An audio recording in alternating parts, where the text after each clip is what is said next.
people of all backgrounds will celebrate and defend our most precious gift, life. We continue to recognize the Supreme Court rightfully returned the power of protecting the unborn to the people. Yet we must never be complacent in our moral duty to stand up for the sanctity of life. Today, we'll take up two measures supporting that very notion. First of all, we'll consider H.R. 6914, the Pregnant Students' Rights Act. The goal of any college is to educate, support, and empower the students as they chart their path forward. Each pupil has a distinct journey, and I think we can all agree that resources and guidance offered on campus should reflect that. This bill ensures that pregnant students are well informed about their rights and the support they can access. When making consequential choices about their future, those expecting should know all the options and tools available to them. They should not be discriminated against or marginalized to believe that they don't have life-affirming alternatives. H.R. 6914 requires colleges and universities to guarantee pregnant women are forthrightly aware of their rights, educational accommodations, and protections under the law, so women can balance college and pregnancy. Furthering the goal of maternal assistance, we'll also discuss H.R. 6918, the Supporting Pregnant and Parenting Women and Families Act. The Biden administration has proposed a new discriminatory regulation impacting expectant mothers in need and would specifically ban pregnancy centers from receiving federal dollars through the Temporary Assistance for Needy Families, or TANF program. The White House is stripping resources from facilities that provide women and families with medical services, emotional support, and supplies like diapers and prenatal vitamins. The result is American women having diminished options for care and fewer alternatives to abortion. H.R. 6918 will prevent the defunding of these critical health centers. It's a direct step in safeguarding access to care and support needed as parents ready to bring a new child into the world. Finally, I'll turn to House Resolution 957. Our southern border has plunged into unprecedented chaos under President Biden. His administration has lost operational control and unleashed a full-blown humanitarian and security crisis. These lax policies have incentivized an historic number of illegal crossings, and the ramifications are much more than the sheer numbers or an overwhelmed border patrol. Just last week, New York City elementary students lost access to their school facility to house migrants. This is only the latest example of many negative consequences faced by communities across the nation. In fact, the only people helped by this situation are drug smugglers, human traffickers, and terrorists. The failure of the Biden administration to address these serious blunders is long overdue. House Resolution 957 calls upon President Biden and his administration to end their disastrous open borders policy that have turned every state into a border state. I'll now yield to our ranking member, my good friend, Mr. McGovern, for any remarks he wishes to make. Well, thank you, Mr. Chairman. And unfortunately, we're once again wasting more time this week on extreme MAGA culture wars. First, we have two bills that are part of Republicans' ongoing push to ban abortion nationwide. It's absurd. I mean, every single week we're here with bills to criminalize abortion, ban abortion, punish people who get an abortion, and push these extreme bills that take away women's freedoms. H.R. 6914 makes it harder for students to receive complete and accurate information on their rights and options regarding abortion.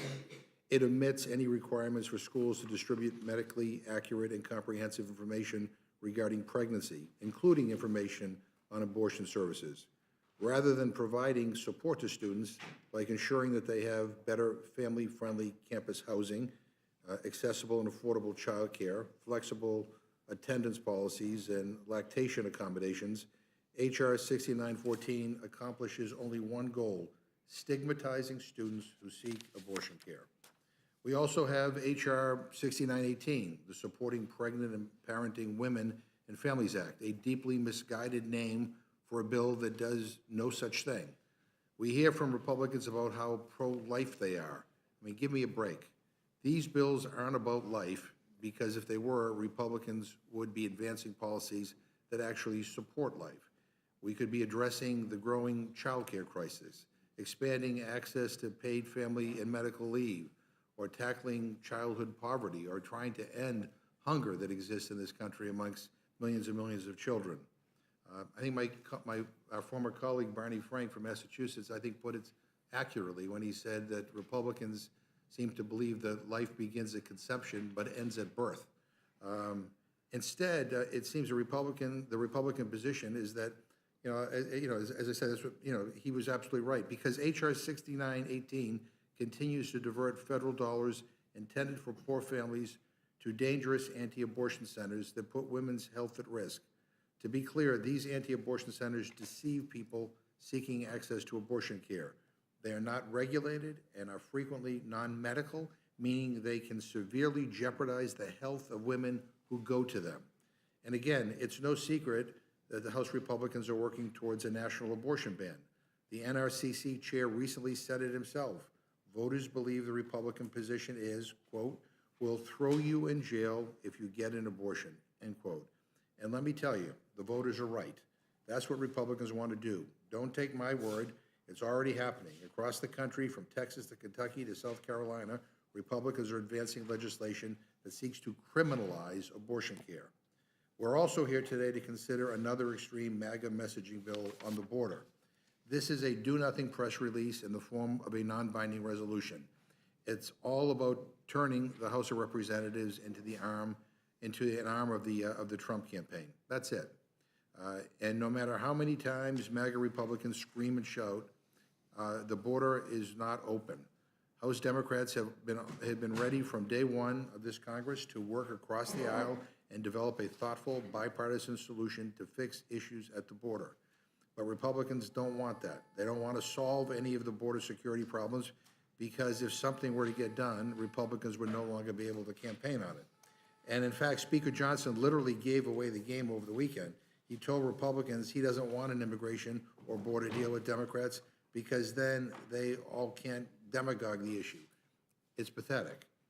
This is all about creating a distraction from Republican disarray. Each measure we are considering today wastes time as we barrel toward a government shutdown, and this Republican majority is still in chaos. They had a fifth rule go down last week because of the turmoil in their own conference.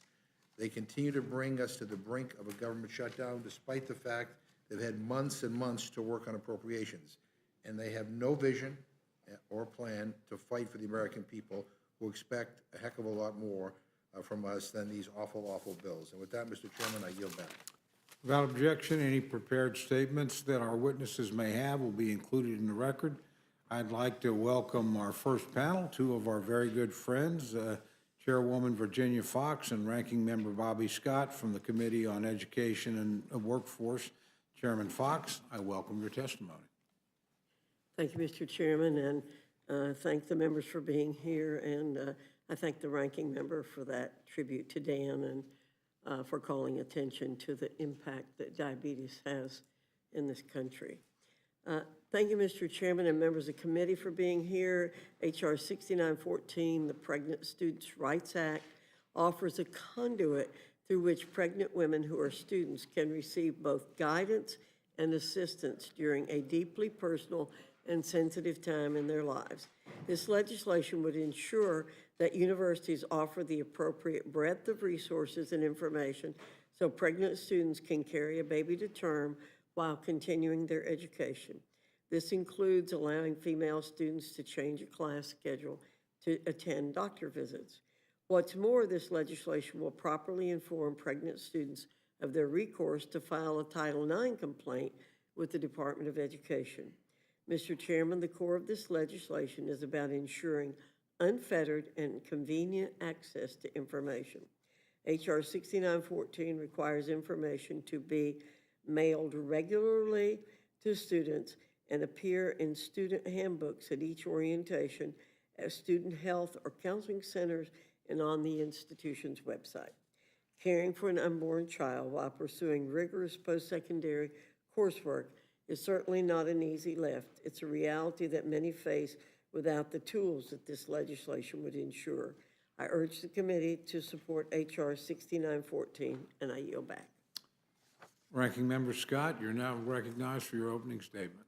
Thank you, Chairman Cole, Ranking Member McGovern, and thank you for entering into the record Dan Turton's obituary. It outlines a very inspiring and remarkable life. So thank you very much. Members of the Rules Committee, this evening I'm speaking in opposition to H.R. 6914, so-called Pregnant Students' Rights Act. On its face, the bill may appear to ensure pregnant students are informed of resources available to them and how they can continue to access their education while pregnant. The impact, regrettably, is much more sinister. It attempts to dissuade students from considering their full reproductive options and makes it even more difficult for them to get full and accurate information about their rights, including rights that are already protected under Title IX of the Education Amendments under 1972. And let me repeat, everything in the bill is already protected under Title IX, as the bill provides information about some of those rights under Title IX, including how to file a complaint with the Department of Education. However, the information in the bill is only partial in that it leaves many pregnant students, like those who are facing pregnancy loss or those who are choosing to terminate their pregnancy, in the dark about their rights under federal civil rights law. So it does not provide students with a description of all of their rights, just some of their rights, selective rights. Students already face numerous challenges on campus, including mental health problems, financial and food insecurity, academic difficulties, to name a few. Regrettably, this bill would make life even more challenging for students by omitting the comprehensive sexual and reproductive health information they actually need. For example, the bill fails to require schools to inform students about contraception, which would help students avoid unplanned pregnancies, their rights and resources if they experience a miscarriage, and vital resources if they need to terminate a pregnancy due to health-related emergencies. Additionally, if a student decides to carry a child to term, this bill would not even provide any additional funding, such as child care, nutrition, affordable housing options, or other critical support, so the bill provides partial information but no help. That's why dozens of health and reproductive rights organizations, such as the National Women's Law Center, the National Partnership of Women and Families, and the American Civil Liberties Union, have stated that H.R. 6914, quote, falls far short of the protections that are actually necessary for pregnant and parenting students and their children. In conclusion, Mr. Chairman, women should be able to control their own bodies and futures, but by keeping students in the dark about their health care choices, resources, and rights available to them, H.R. 6914 would deprive pregnant students of their right to decide what is best for them and their families, while offering no services. In a post-Roe world where women face state-sanctioned abortion bans and complicated legal situations and challenges to access health care, we should be working to inform women and children, women and students of all of their reproductive rights and protections. This bill just does the opposite, so I oppose the legislation and urge my colleagues to do the same. Look forward to your questions and yield back. I thank our witnesses for their testimony. The chair will forego any opening questions and now turn to the distinguished vice chairman of the committee, Dr. Burgess, for any questions you might have for our panel. Thank you, Mr. Chairman. Just before I get to questions, I just have to say the problem at the border is not an immigration problem. It is a security problem. And this country needs to wake up and recognize that and deal with it as such. All of the happy talk about immigration reform is not going to solve the problem that exists today in Texas and then by proxy in other states around the country. Now, the bill in front of us today, Dr. Fox, I appreciate your eloquent summary. You describe it as a conduit for guidance and assistance, and I think that's exactly right. I'm at a loss to explain the statement of administration policy that opposes this. I can't see why the president would be opposed to a conduit for guidance and assistance. It's, you know, I'll have to leave it to them to explain why the veto threat exists. But I appreciate you all doing the work on this. I appreciate the work that you did in taking testimony and arriving at the conclusion, writing legislation, and look forward to voting for it on the floor. Thank you, Mr. Chairman. I'll yield back. Thank you. I now turn to my very good friend, the ranking member, for any questions he might have for the panel. I'll ask unanimous consent to insert on the record the statement of administration policy. Without objection. And, I mean, there's nothing really to say here. I mean, this is another in a series of really bad bills that I think really is offensive to women, and so I will speak about this on the floor tomorrow. I yield back. Thank you very much. And now go to my good friend from Pennsylvania for any questions he might have. Thank you, Mr. Chairman. I appreciate it. I just want to thank both witnesses for coming in and providing testimony, and with that, I yield back. Thank you very much. And now go to my other very good friend from Pennsylvania. Gentlelady is recognized for any questions she may have for the panel. Thank you. I appreciate the list of measures which would actually help promote the health and well-being of student parents, which the ranking member, Mr. Scott, listed. I would add to that, you know, information if you have a child born with a disability on what kinds of services and supports might be necessary, because that obviously also comes into play here when we're talking about students having children. But I too am very concerned by the fact that this is a very clumsy attempt to put a fist on the scale with respect to promoting the anti-abortion agenda, and one only has to look at the findings sections of this bill, which repeats a litany of anti-abortion allegations unsupported by facts. And so for that reason, I will be opposing this bill as well. Thank you. I yield back. Thank you very much. Now I recognize a very, very good friend from Minnesota for any questions she may have for our panel. Well, Mr. Chair, you have a lot of good friends, so go ahead for you. I try to. Well, first of all, I just want to say thank you, Chairwoman Fox, for bringing this in front of us, because I think that it is important that we empower women with information. Because if you have the more information, the more informed decision a woman can make in whatever situation they may be in. And so I appreciate having additional information for women. And I think, I wish that the other side of the aisle would see that it is helpful to women for more information, and that's how they make an informed choice. But, and with that, I thank you for bringing it forward, and I look forward to voting for it on the floor. Thank you, gentlelady. And now recognize my good friend from Colorado. Gentleman is recognized for any questions he might have for the panel.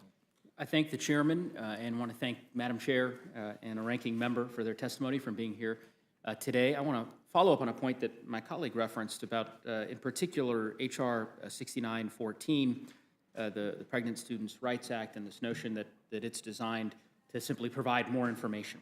And so just to drill down a bit on this, Madam Chair, on page 5 of the bill, in section 2, it's titled Information Content, and I'll just read this. It's the information described in this paragraph is the following. Subparagraph A list of resources on campus and in the community that exist to help a pregnant student in carrying the baby to term and caring for the baby after birth. Do you see that language there? It's Subparagraph A. Page 5, subparagraph A. Yeah, subparagraph A. It starts with a list of resources. Sure. I see Okay. it now. So a list of resources on campus and in the community that exist to help a pregnant student in carrying the baby to term and caring for the baby after birth. What are those resources that this bill is contemplating? Well, it would depend on the community. It'd depend on what the community has to offer. There are no for the- universal resources, irrespective of what community you're in. I mean, I take this language to be that the federal, you're acquiring these institutions of higher education to promulgate resources, and you're saying that every school's booklet is going to be different? No, we're saying that, that what exists, we're not requiring them to create any additional resources. We're just asking them to provide a list of the resources on campus and in the community. There's no requirement to create any resources. So what would those resources be? Well, there might be on campus facility, childcare facilities. There might be, there'll be probably in the community, childcare facilities. There might be information on food pantries, for example, if a student needed that kind of help. There might be information on pediatricians who are in the area. Let me follow up on the food Anybody pan- can think if you have a baby, what kind of resources do you need? Sure. Well, so with respect to the food pantry, it's a good example. I went online. The American Pregnancy Association has a list of financial resources that are available to pregnant mothers to better inform them about the resources that might be available. The first item on their list is WIC, Women, Infants, and Children Supplemental Fund Program, right? You're familiar with WIC? Yes. Of course, right? The Special Supplemental Nutrition Program for Women, Infants, and Children. It's the #1 resource on this website that I went on. And my understanding is that House Republicans, 190 of them in this Congress, voted to rescind $500 million in WIC funding. You recall that vote back in September? Not in particular the numbers or anything about the vote. Well, I can represent to you that in September of last year, 190 House Republicans voted to rescind $500 million in WIC funding, and that included you as well. The next item on the list here is pregnancy Medicaid is listed as one of the financial resources. Of course, many House Republicans, most House Republicans oppose the expansion of Medicaid. I take it you do as well. Is that a fair assessment? That's a fair assessment, but I have no idea what that has to do with this bill. Well, This is a very simple bill to help students. It's a very pro-student Here's bill. what I'll suggest to you, Madam Chair. This is why it matters. The American Pregnancy Association lists as financial resources, one of those resources available to pregnant women is pregnancy Medicaid, so that they can access health care for them and for their child. House Republicans, including yourself, oppose expanding Medicaid for pregnant mothers in a variety of different states across the country. That's why it's relevant. And as you can see, where I'm struggling is understanding what information you are compelling these institutions of higher education to actually provide. To the extent that it's any of these resources, they're all resources that House Republicans seem intent on cutting. And those are just a few. I mean, the next one on here is temporary assistance for needy families, TANF. Again, a program that House Republicans have voted to decrease over the course of this Congress. So I guess what I'm getting at, and maybe you can help me understand this, is if the goal here is to provide, as the bill says, a list of resources to assist pregnant mothers, and if we know those resources, pregnancy Medicaid, TANF, WIC, a variety of others, are so critically important, why do House Republicans seem so intent on cutting them all? That's really my question. Again, you're creating a straw dog here. This bill. What was that? This bill is pro-student. Surely, members on both sides of the aisle want to support women becoming mothers and college graduates. There are resources now. Whether or not we oppose some of those resources being funded by taxpayers at the federal level is irrelevant to this discussion. They exist. Since they exist, So the plan is, then the students should know about them and take advantage of them. It's simple as that. You guys are throwing out straw dogs constantly about this bill. Madam Chair, I would simply say, it seems to me the plan is to mandate the provision of a list of resources of programs that Republicans are trying to dismantle in Washington. I don't really understand the utility in compelling the production of a list that says, hey, supplemental nutrition assistance program resources are available to you, unless Republicans have a majority in the Congress, in which case it's not worth much more than the piece of paper that this bill apparently is compelling the production of. But again, I guess what I would say, Madam Chair, and it's with all respect, I would be far more interested, I think, in debating and moving forward a bill that funds these resources, that funds these critical programs, TANF, WIC, SNAP, expanding Medicaid, to ensure that pregnant mothers have those resources, as opposed to passing a bill that mandates the creation of a list that lists them out. Ranking Member Scott, I know I want to give you an opportunity. I'd like to respond Sure, to that. of course. We are the Education Committee. We're dealing with students. We're not the Appropriations Committee. That's Mr. Cole and other folks. So perhaps, since Mr. Cole's here, he can hear you say what you want funded. What should be funded is not in our purview, but these things already exist. And so we just want to make sure that students are aware of them. And we want the students to be taken care of. We want their babies to be taken care of. We want them to complete their college education. And so whatever exists, they should have access to it. And if they don't already know about it, we want the school to tell them. Very simple bill, very pro-student, not anti-anything. We're not here to speak against WIC or any of those things. That's a different subject. Thank you. I hear you, Madam Chair, and I hope the appropriators hear us as well. I'm not on the Appropriations Committee, but the only caveat I suppose I would add is that you keep on referencing these programs existing. They exist for now.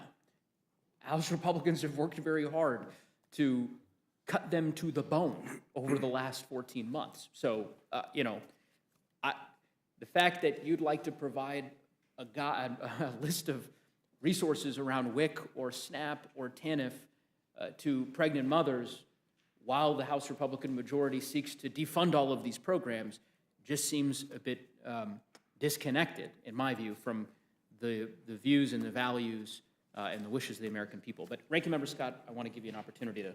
Thank you, and I think your comments highlight a real shortcoming of the legislation. It gives partial information to begin with. Doesn't give any information on contraception, resources if you experience a miscarriage, if you're going to choose to terminate the pregnancy for any reason. Just gives you partial information, and then in terms of resources, it doesn't give you anything. So that's, if you are trying to make an informed decision, you can't make an informed decision if you're only hearing one side.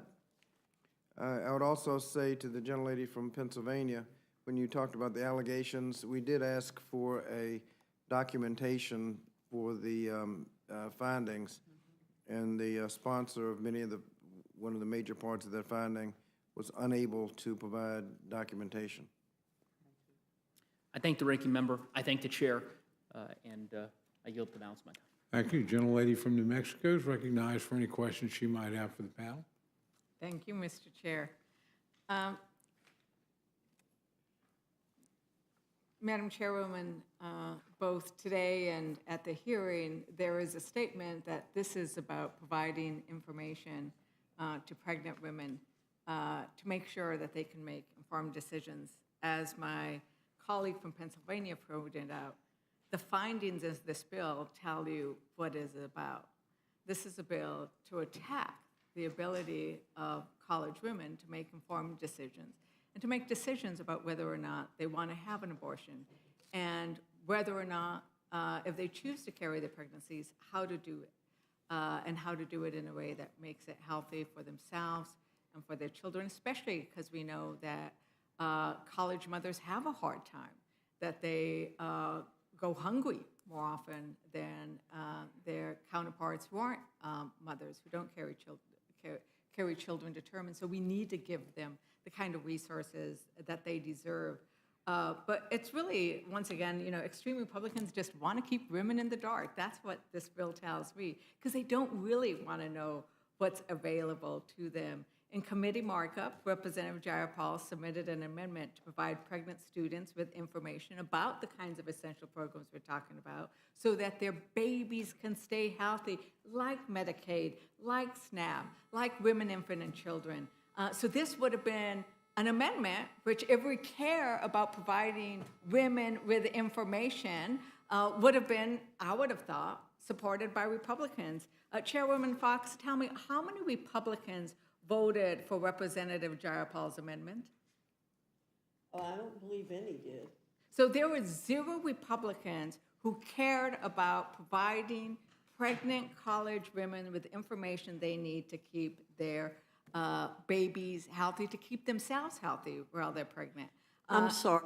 They voted against that. Every single one voted against that amendment. There was another amendment. Representative Stevens submitted an amendment to make sure that pregnant students would have information about miscarriages, because we know that 10 to 20% of pregnancies result in miscarriages. She had an impassioned speech about the importance of making sure that pregnant college women knew about this so that they could save their own lives if necessary. Because we keep reading about the stories of women who are pregnant in states like Texas and across this country who cannot get the care they need because of the draconian laws. And so miscarriages are becoming a source of potential death for women. So how many Republicans voted for Representative Stevens' amendment, Chairwoman? My memory is none. I Not a believe. single one.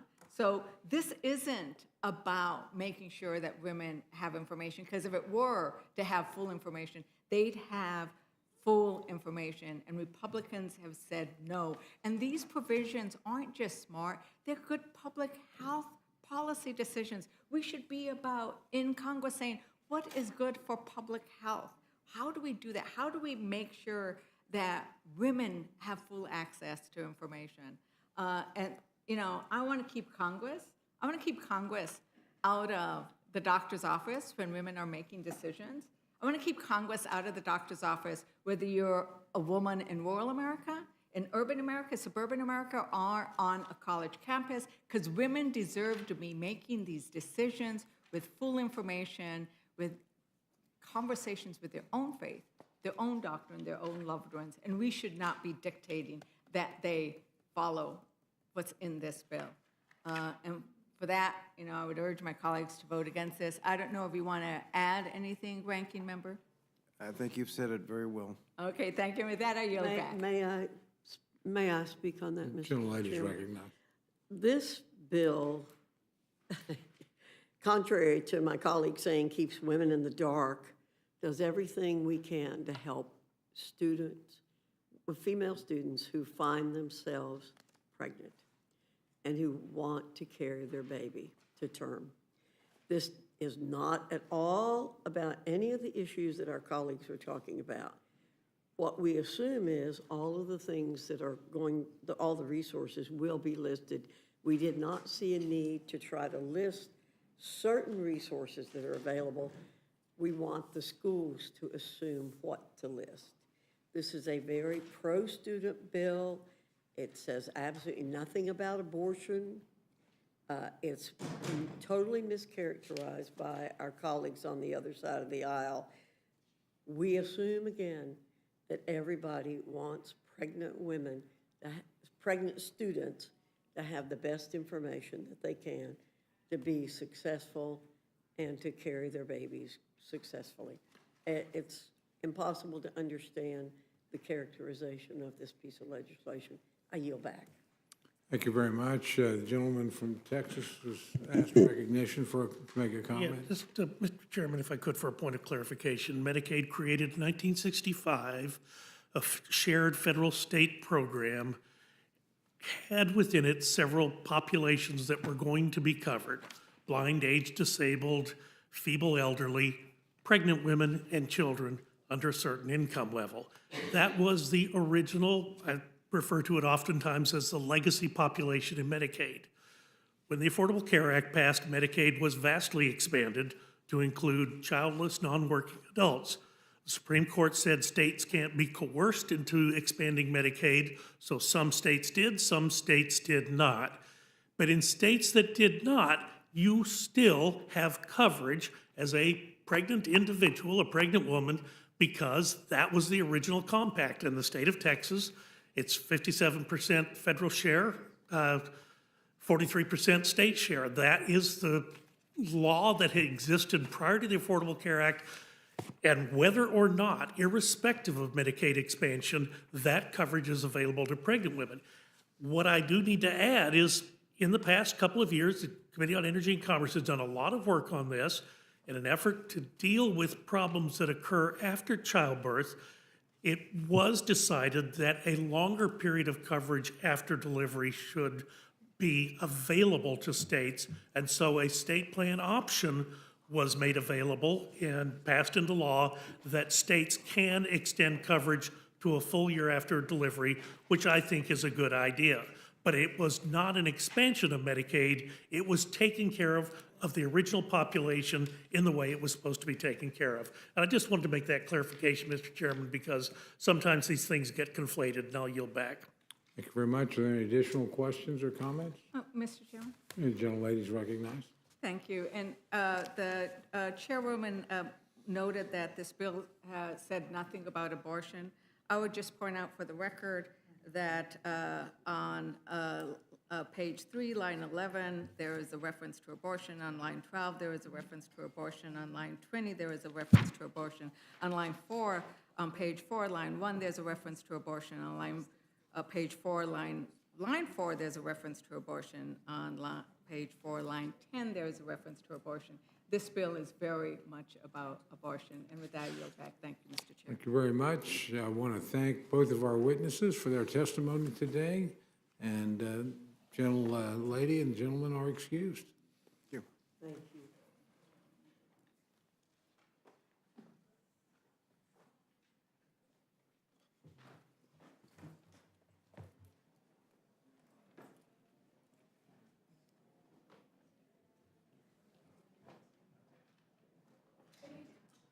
I'd like to welcome our second panel, Representative Fishbach. You can deliver either from your chair or that would be fine.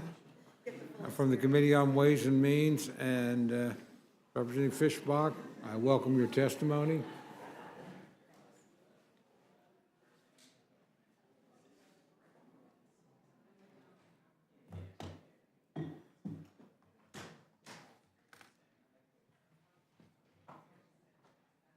This is my first time before the Rules Committee, so be kind.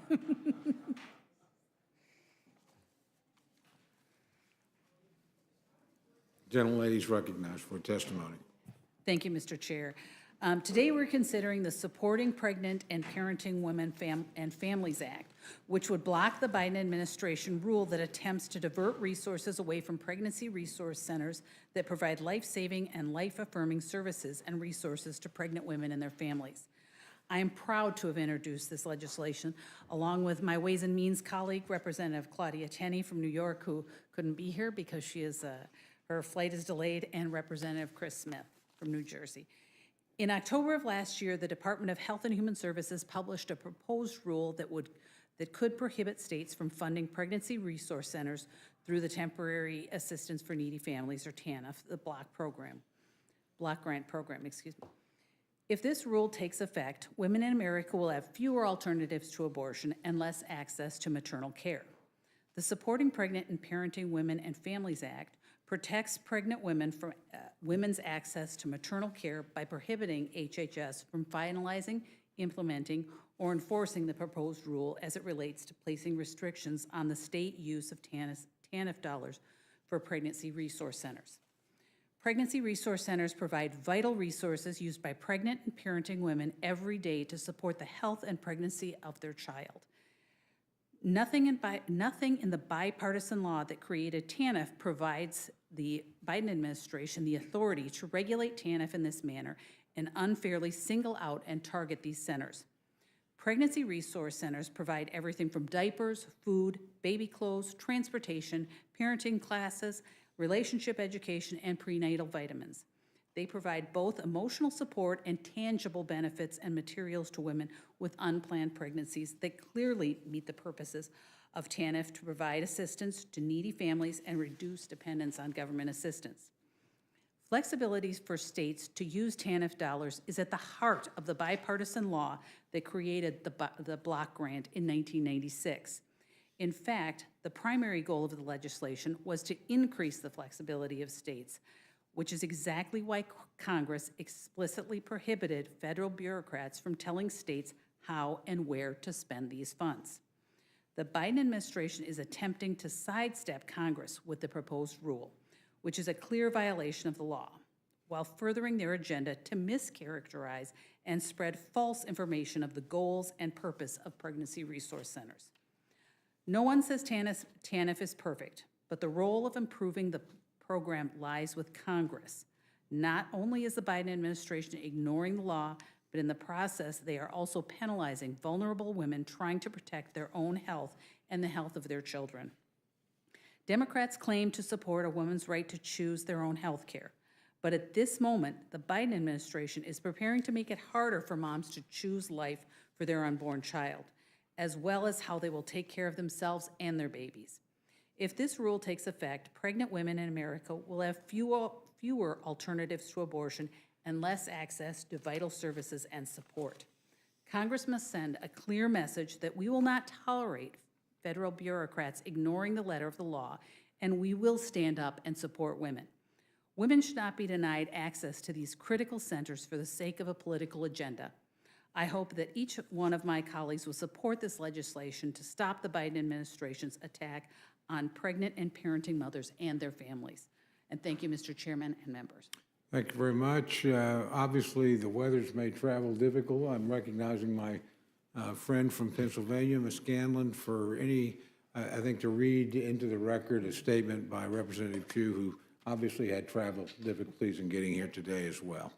Yes, not everyone's as hardy as the members of the Rules Committee, but travel has certainly been difficult for people. My colleague, Representative Chu, couldn't be here, so she has asked me to present her remarks on 6918. Mr. Chairman and Ranking Member McGovern, I'm dismayed that today the Rules Committee meets not to consider serious legislation that will improve the lives of Americans, but to consider a bill merely intended to score political points with attendees at this week's anti-abortion rally here in Washington. This partisan Republican bill, H.R. 6918, would divert funds from needy children and families to anti-abortion centers. These so-called crisis pregnancy centers masquerade as healthcare facilities, usually providing misleading or inaccurate medical information in order to prevent women from seeking abortions. Specifically, the bill would block the Biden administration from monitoring state spending of temporary assistance for needy families, or TANF dollars, for so-called crisis pregnancy centers. In effect, it would permanently exempt from regulation and oversight state expenditure of federal TANF dollars on these centers. Everyone deserves access to accurate information when making healthcare decisions. Anti-abortion centers are not legitimate healthcare providers. Rather, they are organizations attempting to coerce pregnant people seeking abortions into carrying pregnancies to term, using manipulation and misinformation. They often disguise themselves as genuine health centers, even going so far as to dress their staff in scrubs or white coats to mimic medical professionals. Because these anti-abortion centers are not actual medical facilities, they are not covered by the privacy and security rules of HIPAA, and therefore their staff can say whatever they want without consequence. So these centers pose as medical facilities, spread misinformation about abortion, and then face little, if any, consequences for doing so. This has profound impact for the patients that find their way to these centers, believing falsely that their staff are real medical professionals. In Iowa, an OBGYN has seen patients who visited these centers and were told that using contraceptives was the same as having an abortion, that using birth control could give them cancer and would damage their overall health. In Massachusetts, one of these centers failed to correctly diagnose an ectopic pregnancy because the staff member conducting her ultrasound wasn't qualified to be conducting that test. The woman later required emergency surgery. And in my home state, this is from Rep. Chu of California, our Attorney General has sued one operator of these centers for their false claims of offering so-called abortion reversal, which is a procedure that not only does not exist, but attempts to implement it can cause life-threatening hemorrhaging in women. A recent study of 607 anti-abortion centers across 9 states, covering almost 2/3 of these anti-abortion centers, found that they, quote, promoted patently false and/or biased medical claims about pregnancy, abortion, contraceptive, and reproductive health care providers, unquote.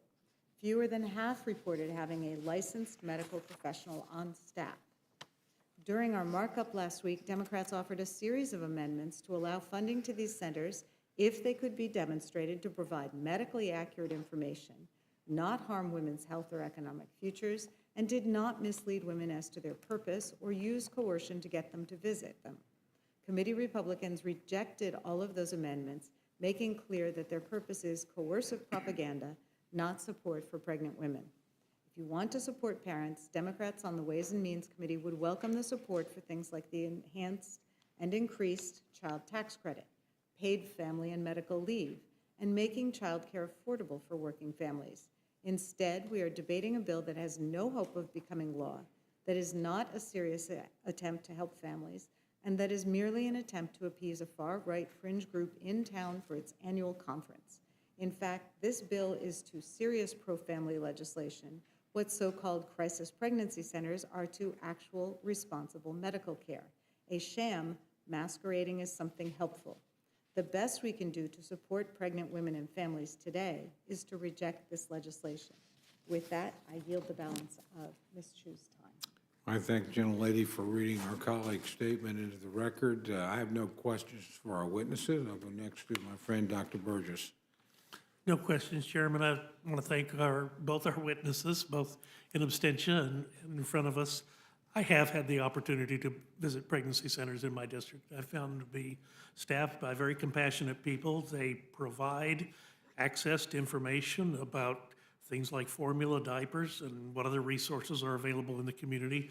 So I think they are important, and a little bit mystified as to why the administration has singled them out for criticism. But thank you to our colleague, Ms. Fishbach, for bringing this, and look forward to voting for it on the floor tomorrow.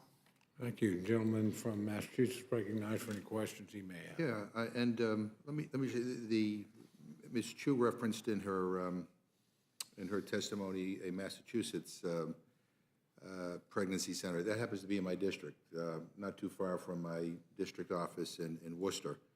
And it is, and the reason why there's concern is because somebody almost died because the people there are not medically qualified to understand all that you need to understand for a woman to be able to have a safe pregnancy. And a complaint was filed against that center,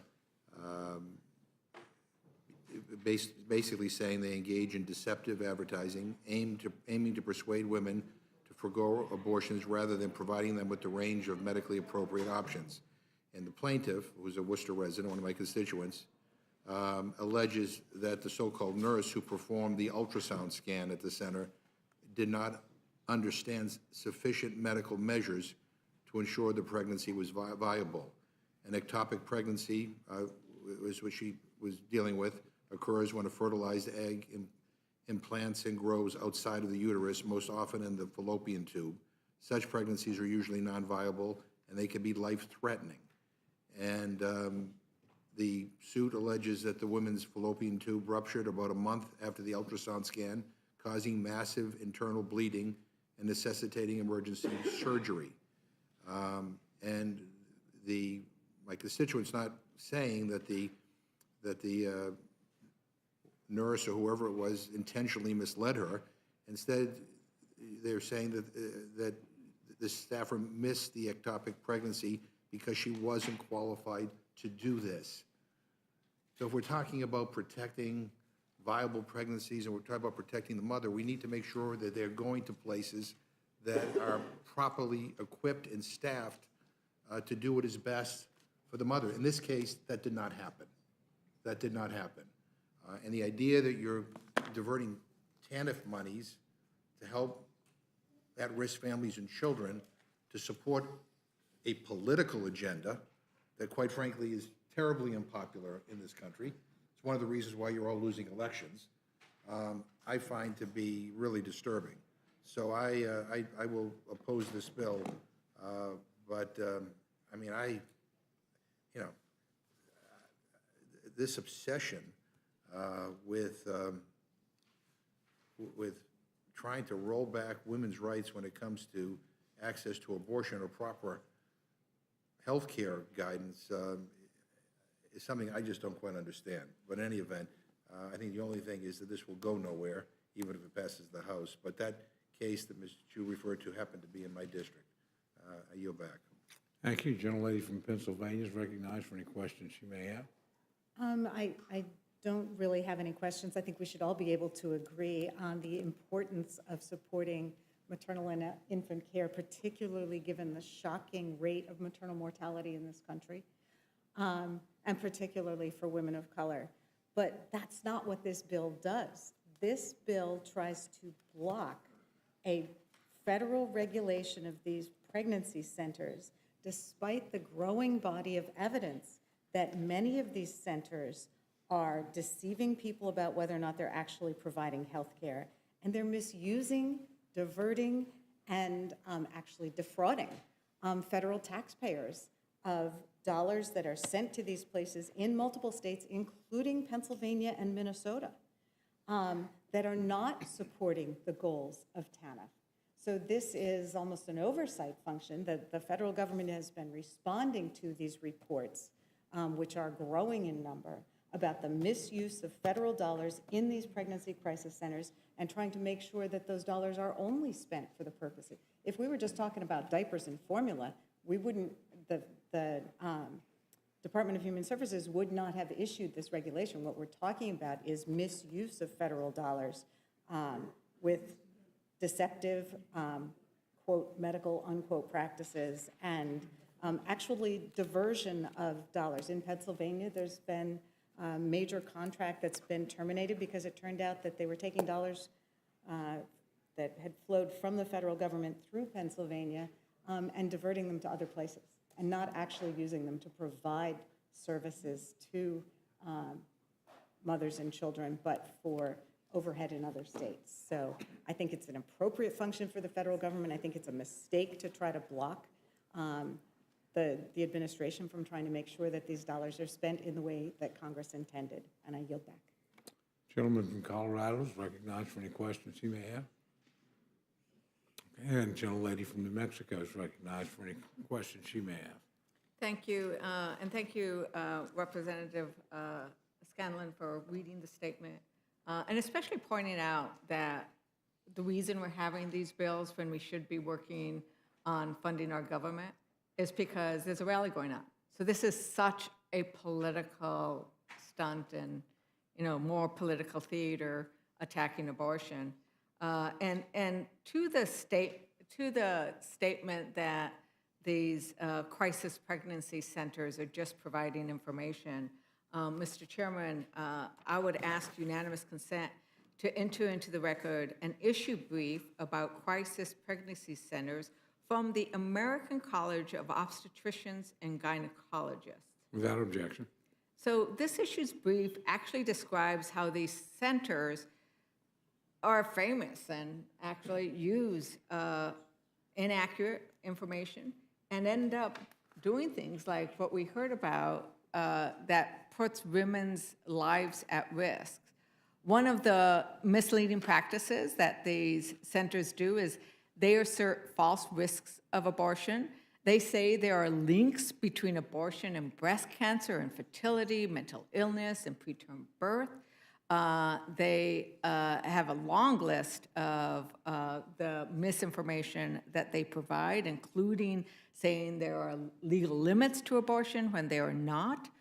They cause delays in legitimate health care by delaying when women can actually get access to true health care, the doctors that I talked about earlier, that women should be able to consult without interference by politicians, that when you delay that, you can delay assessing difficulties of pregnancy, whether you choose to keep a pregnancy, such as if you're diabetic or other things, or choosing to terminate the pregnancy so that you don't go beyond limits, as states are now imposing 6-week limits, 4-week limits, 8-week limits, whatever limits they're doing.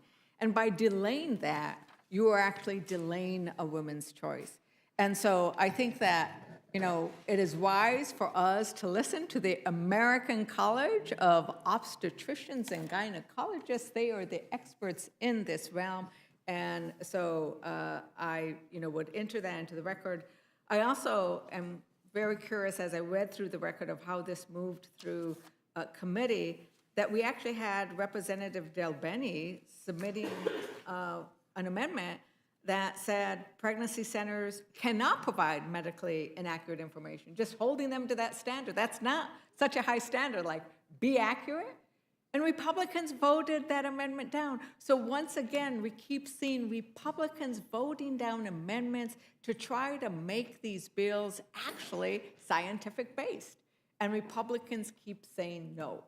And I think this should tell the American public, Republicans do not want our women to have accurate medical information about their healthcare choices, period.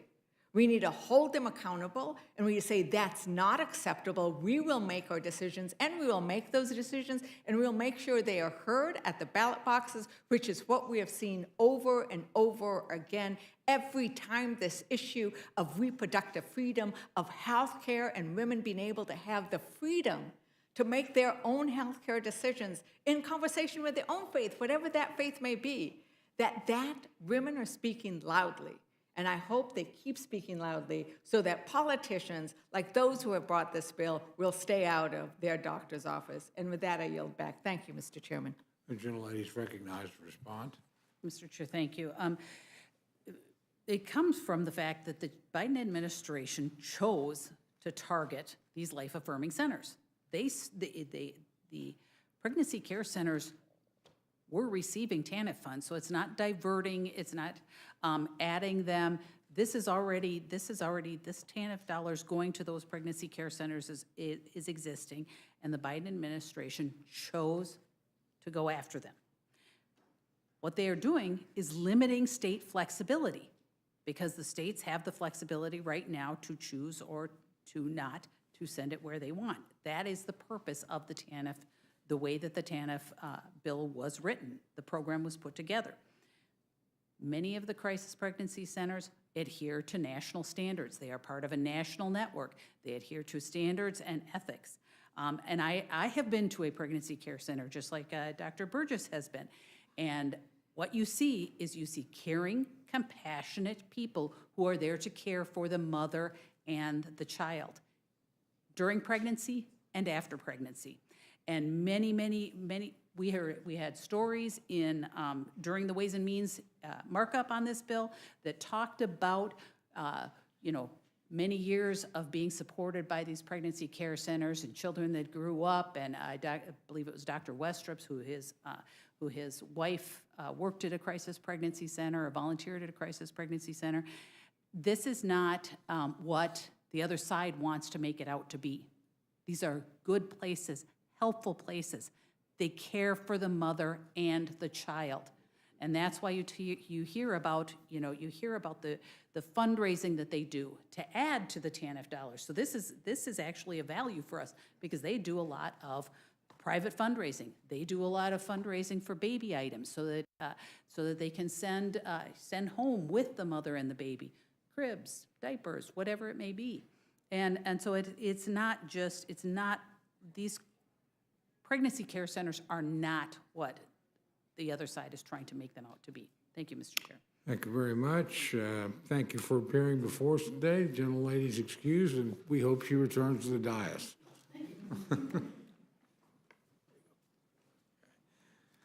I'd like to welcome our third panel, Representative Nathaniel Moran and Ranking Member Gerald Nadler from the Committee on the Judiciary.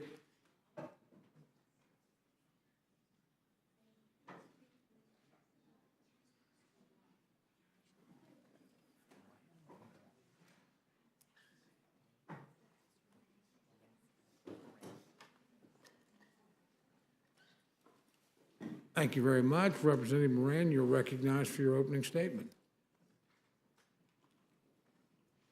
Thank you, Mr. Chairman. Mr. Chairman, I'm here on HRES 957 denouncing the Biden administration's open border policies. I want to thank you for allowing me the opportunity to be in front of the committee. President Biden's own actions tell us that he has never been a fan of a secure U.S. border. During the 2020 election, then candidate Biden's campaign promises included rolling back President Trump's successful border security policies, restarting catch and release, and offering amnesty to illegal aliens in the United States. Unfortunately, he has made good on these promises. Within a few days of taking office, President Biden halted border walls construction, terminated the Remain in Mexico program, and reversed policies that successfully cut down on frivolous asylum claims, and systematically dismantled immigration enforcement.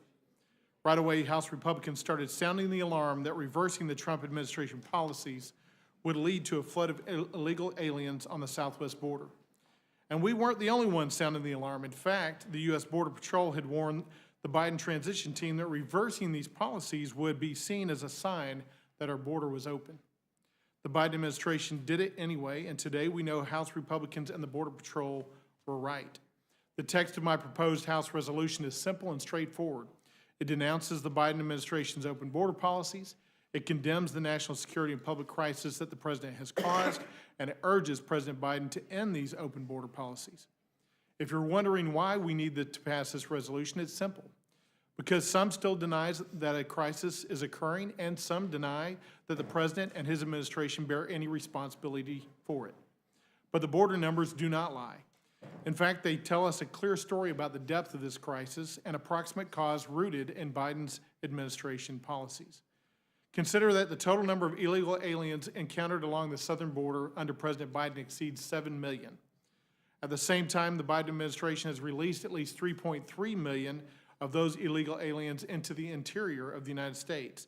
This number is larger than the entire population of states like Nevada, Arkansas, and Kansas. Additionally, more than 1.7 million gotaways and an untold number of unknown illegal alien gotaways have successfully evaded capture by U.S. Border Patrol along the southwest border. 312 illegal aliens on the terrorist screening data set were encountered along the southwest border since Biden took office. By contrast, consider that in 4 years under the Trump administration, a total of only 11 illegal aliens on the TSDS were encountered by Border Patrol.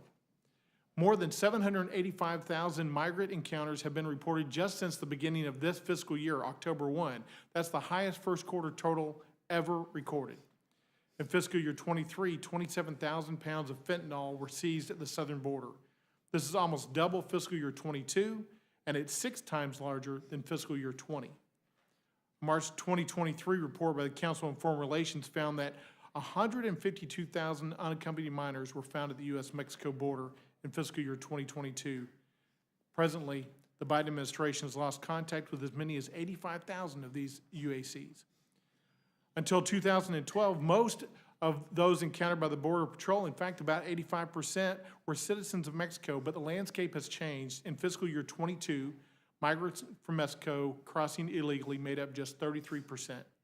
Now individuals are coming from more than 150 different countries, and many of these countries have direct ties to terrorism. The crisis is real, and it's getting worse because the world knows President Biden will do nothing to defend the physical borders of our nation. So what's the result? President Biden's open border policies have resulted in a significant threat to our national security and have caused a public safety crisis in the interior of the United States. Overcrowded classrooms, children trafficked to work in industries unsuited for children, millions in unpaid medical bills in hospitals across the U.S., overwhelmed first responders in border communities, Border Patrol agents who feel like travel agents, homeless veterans who get kicked out of shelters in favor of illegal aliens, and even the deaths of innocent Americans. And these effects are being felt in rural and metropolitan communities in both red and blue states. As of the beginning of December, the city of Denver had spent over $33 million to house, feed, and educate around 30,000 illegal aliens. Chicago residents are up in arms about the money spent on illegal alien shelters in their communities when the taxpaying residents themselves have been asking for and denied additional services for years. The New York City mayor continues to lament the illegal aliens being bused into that city will destroy, quote, destroy the city. In 2022, 73,000 people died of fentanyl overdose in the U.S. This is more than double the deaths in 2019 and the highest in American history. Assaults on Border Patrol agents have doubled in the last year. Nevertheless, the Biden administration is doubling down on its open border policies. What will it take for this administration to wake up and take action? House Resolution 957 denounces Biden administration's open border policies, condemns the national security and public safety crisis that the administration has caused, and urges the president to end his open borders agenda. It's simple and to the point, and the American people deserve its passage. I yield back. Thank you very much. Ranking Member Natalie, you're recognized for your opening statement. Chairman Cole, Ranking Member McGovern, thank you for the opportunity to testify today on this resolution. This country is facing real problems. There is an erosion of trust in our government and institutions. The right to bodily autonomy is under attack across the nation. There was a school shooting just 4 days into the new year, leading to the tragic death of an 11-year-old and the injury of 7 others. Our immigration system cannot function because Congress has failed to reform it for over 30 years. And we are just days away from large parts of our government shutting down. But instead of working to respond to these problems, House Republicans are fighting among themselves. Their inability to govern led to another failed rule vote last week and has brought us to the brink of a government shutdown. The historic dysfunction has prompted multiple members of their conference to complain that they have nothing to campaign on.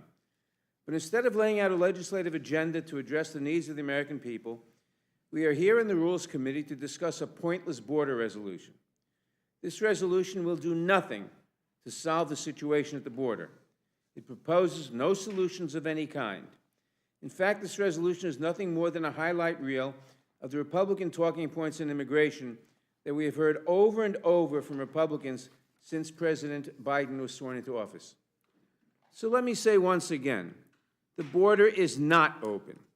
The Biden administration is removing people at a very significant pace in ways that I have concerns about with respect to due process. Since the end of Title 42 last May, the Biden administration has removed or returned over 470,000 individuals and members of family units. This total is nearly equivalent to the number of people removed in all of fiscal year 2019 under the Trump administration.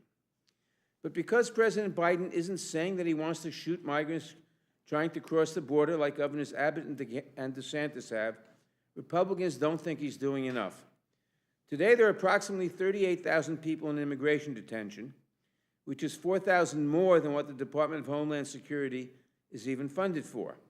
Levels of detention similar to those during fiscal year 2018 during the Trump administration. And despite my colleagues' claims, fentanyl is largely not coming into this country between ports of entry. More than 90% of fentanyl interdicted is stopped at ports of entry, where cartels attempted to smuggle it through, primarily in vehicles driven by American citizens at ports of entry. That is why DHS was able to stop over 43,000 pounds of fentanyl from hitting our streets and seized more than 3,600 pill presses.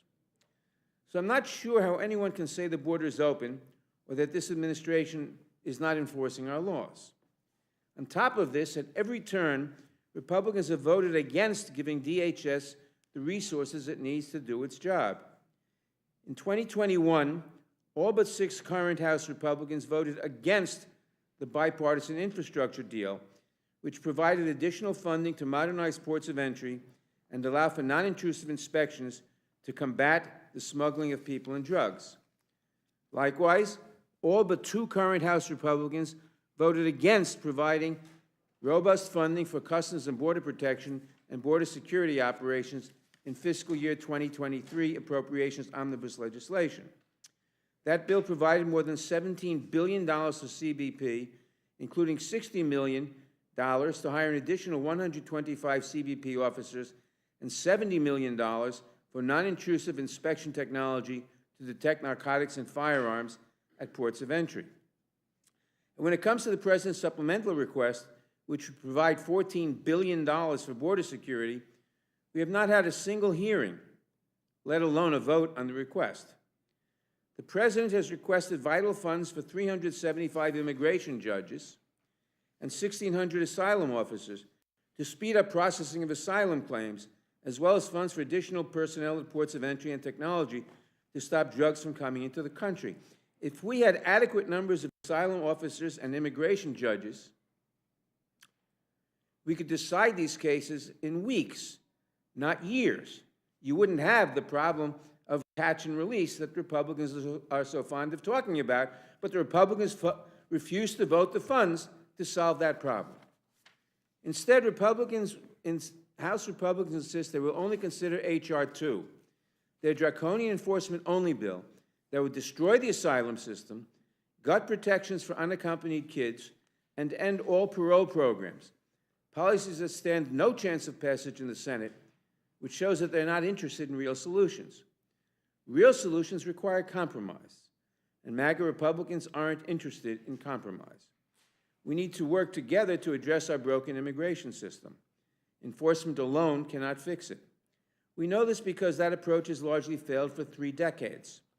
We need to update our immigration system so that it meets the needs of our country. We need a balanced, bipartisan approach that expands lawful pathways. This will help relieve pressure on the border and allow people to come to this country in an orderly and efficient way. This resolution, however, is nothing but empty rhetoric designed to score cheap political points that brings us no closer to meaningful reform. I urge my colleagues to reject this resolution, and I'd be happy to answer your questions. I yield back. Thank both our witnesses. I'd ask you both, I'll start with you, Representative Nadler. Are there more people or fewer people coming into the country illegally in the last 3 years than the 3 years before? Well, as I said, there are probably more people now. No, there are certainly more people, not probably more people. It's certainly true that we're seeing unprecedented migration at the border. That's due to a record number of displaced people around the world. World travel being shut down because of the pandemic and the Trump administration's gutting of legal immigration, including the refugee program. And we should work together on bipartisan solutions instead of passing meaningless resolutions. I asked you the same question, Mr. Moran. Are there more people or fewer people coming across our border illegally? Chairman Cole, there's significantly more people coming across our border illegally in the last 3 years than there were under the prior administration, by significant multiples. Okay, if we, and again, I'll ask you both, if we, the number of people claiming asylum, how many actually, when their cases are adjudicated, what's the percentage roughly of people that we find legitimately have a asylum claim? I don't know. Well, I can tell you. It's roughly almost 90% of those claims are not legitimate asylum claims that once they're adjudicated. Mr. Chairman, that makes my point, that we should have enough funding for enough asylum judges and asylum officers so we can make those determinations in weeks, not in years. Well, if the And that's what the Biden administration do you think tried. the president's executive orders that he issued the very first day he was elected or sworn in as president, made our borders more secure or less secure? I think the fact of the matter is that since the end of Title 42, the Biden administration has approved or returned to Mexico over 470,000 people, including over 78,000 individual members of family units, including children. This total is equivalent, or almost equivalent, to the number of people removed in all of fiscal year 2019 under the Trump administration. If more people are coming and you're only removing about the same number, aren't more people here illegally? Yes, more people are here illegally, but again, Then If wouldn't we it have had been a the- good idea to again- keep the Remain in Mexico policy, to No, continue the to good build the i- law? Why? no, because the good idea is to have enough funding to be able to adjudicate these cases in weeks and remove the people who don't deserve asylum and have the people who do deserve asylum be able to be peacefully in this country and get work permits. That's what would solve the problem. And the administration has asked for that funding, and the Republicans have refused to vote that funding. That's what would solve the problem. Chairman, Didn't you control the Congress until about a year ago? Were there no increases in funding when you had the House, the Senate, and the presidency? A lot of the numbers you're talking about have gotten worse when you were in complete control of both the legislative and the executive branch. Have you ever heard of the filibuster or the filibuster? I certainly have. Okay, that answers the question. Didn't you control the United States Senate? Didn't you control the House? Votes? By 60 votes? No. I'm sorry, the problem's gotten worse on your watch, not better. Go to Mr. Moran with the same questions.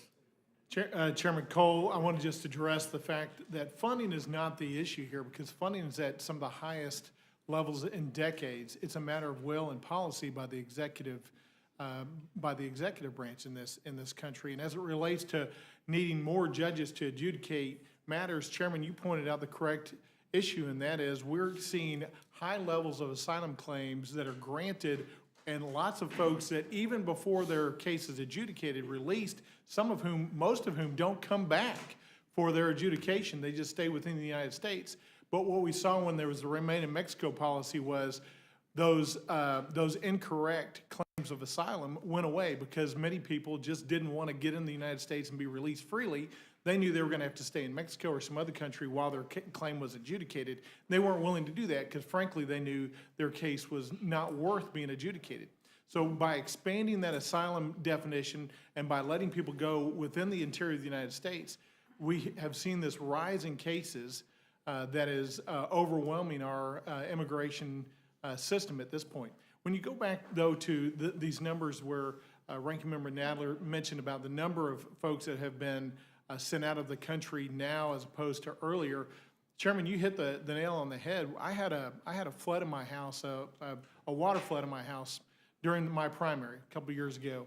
And the first thing I did was go to the water main and turn it off, because if I tried to clean up the mess in my house while that water was continuing to flood my house, there's going to be no way for me to catch up. And so the first thing to do is correct the problem, fix the issue, and then clean up what needs to be cleaned up on the interior. We're failing to do that by failing to shut off the border itself.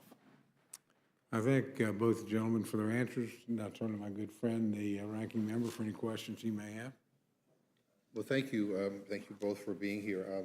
Let me, just so I understand this, in the bill we're talking about right now, there's not any additional funding for border security or for additional staff to adjudicate asylum claims? Not a nickel. If I understand, this basically is simply a bill to just condemn the Biden administration. I mean, there's no there other than this is like a statement of condemnation. Is that it?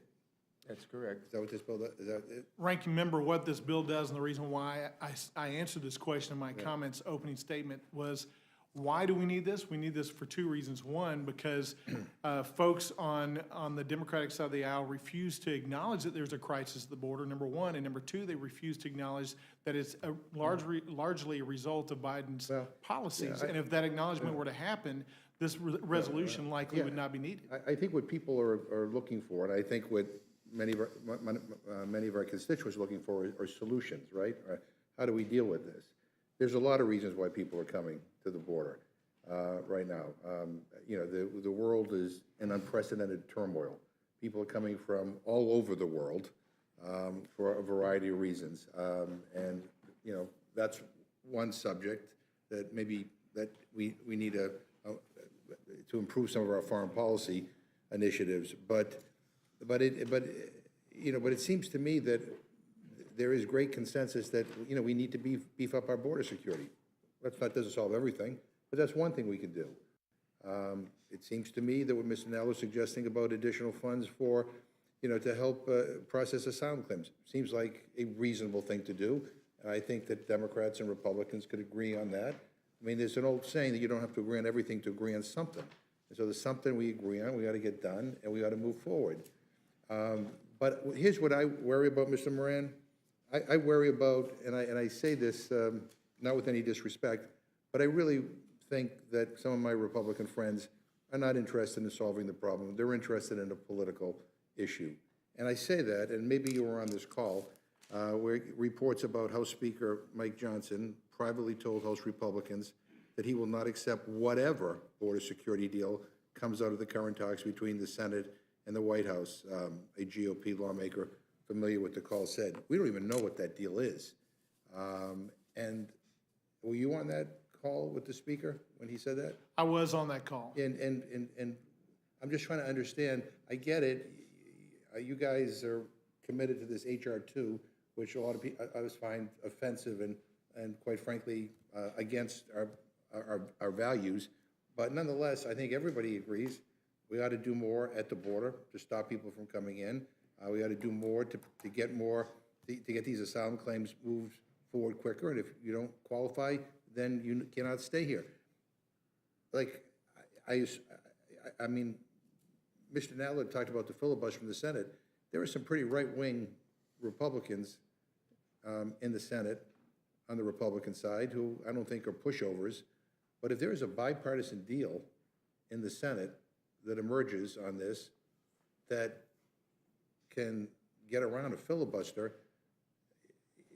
isn't it worth at least looking at it and considering it to see whether or not there's any merit in it? It may not be everything you want, and it may contain things that I find very, very objectionable. But before I would rule it out of order as unacceptable, I mean, I'd like to see it. And so there's this growing feeling by many people on my side that you guys are interested in the political issue and not in solving the issue. So I'm trying to understand on this conversation that the speaker had that you were on, why would he say that if we don't have a deal yet? Well, I think you're misinterpreting what he's saying, and certainly out of context, because what Speaker Johnson has said over and over again is that he wants to work with the Senate Democrats, and we realize we have to work with the Senate Democrats to get something done, but it just won't be that the House Republicans are going to take, quote, whatever. We're not going to take illusory promises Well, maybe you can that really are meaningless. Maybe because according to this article, according to this GOP lawmaker, what he said, in addition to what I just recalled, is that you would back anything less than Republicans secure in the Border Act HR 2, that it's that or nothing. I mean, is that an accurate? Well, I think you're totally missing the point. I'm just reading from I'm reading from an article that appeared. There's multiple press reports that this is what he said. So the deal is, I mean, I just want to understand, because I mean, you know, we're kind of spinning our wheels here, trying to find common ground, trying to figure out ways to get to something that, you know, could get through the Senate, and then we can maybe consider here. But why are we wasting our time if it's all or nothing? And according to multiple news articles and GOP sources, he made it clear it's all or nothing. Am I? Yeah, well, I'm just. I'd like to, yeah, I mean, am I accurate on that? Ranking member, I don't think you're accurate in the way you're portraying this, and quite frankly, the first way to get to a solution of a problem is to admit there is a problem, and that's the purpose of this resolution here. If I may, there has been no admission that I have heard, even from the ranking member of the Judiciary Committee or yourself or any member of the Democratic side of the aisle that has admitted that there is a border crisis. Mr. With all due respect. He just said it. I don't, maybe we're speaking different languages, Mr. Nadler. Of course, we all, I think, admit there's a major problem. I've said repeatedly today, maybe the gentleman can't hear what I'm saying, is that there are solutions. And the solutions involve adequate funding for asylum judges and for Border Patrol and so forth and so on, which we've talked about. But no one denies there's a major problem. No, I'm saying, and that's why I'm always, and I'm a little stunned by your remarks, because many of us have put out statements about the situation at the border. The administration has talked about the challenges at the border, and I think, and we're trying to figure out, well, what can we do? And I think what we're running up against, the good news is the Senate, which I'm not particularly fond of, seems to be actually working in a bipartisan way to try to come up with something. I don't know whether at the end of the day, whether there's something they come up with is something that I can support or you can support, whatever. But it seems to me we ought to be open to looking at if they can come up with a bipartisan proposal that may not do everything you want, but actually moves us in a different direction, you know, and provides more security at the border. And so that's why I am deeply, deeply, deeply frustrated by the speaker's remarks. And I get it. I understand where some of my friends on the other side of the aisle are coming from. I mean, this is an issue that's ripe for them to demagogue, and they do it on a regular basis. But at the end of the day, if we're really serious about this, you don't have to agree on everything to agree on something. It's something you agree on, you get done, and then you move on, and you keep on doing it. And I don't know what the next election is going to be, the results are going to be. I don't know who controls the House or who controls the Senate, or how the race for the presidency will go. But the bottom line is, you can't be waiting around for the next election all the time to be able to do something. And, and I think that there are Democrats, and I hear it all the time, that want to do some stuff that I think some Republicans agree on. Can we just get that done, and then continue to fight about the stuff where we disagree on? Anyway, that's We found our first point of agreement, by the way. I'm not fond of the Senate either. all right, So I good. think We we've agree on something. found a We point of agree on agreement. something. Maybe we could pass a bill to say something about that, but in any time, anyway, it's just frustrating because we have these arguments all the time, and it's like and I know that there are things that we can't agree on, but yet it's either all or nothing, and that's why the speaker's remarks, I think, are particularly discouraging. Yeah, I yield to the gentleman. Just for a point of clarification, my friend, I was on that call as well. And that is, to Mr. Moran's point, not an accurate report of what the speaker said. He was given several hypotheticals that people say, well, the deal has this, and how anybody can say that, I don't know, quite frankly, because nobody knows. Nobody's seen any text yet. And so the remark was, well, if it's this and this and this, well, no, I wouldn't agree to that. So it wasn't I wouldn't agree to anything, or I wouldn't look at the agreement. But some of the reports coming out, which I think are pretty irresponsible, and they're coming from both sides, quite frankly, of the political spectrum as to what I serve with James Lankford, obviously the senator from my state. I have a high degree of confidence in him. If he came back and told me he'd agreed on something, believe me, there are things I'm hearing that I know James Lankford would never agree on.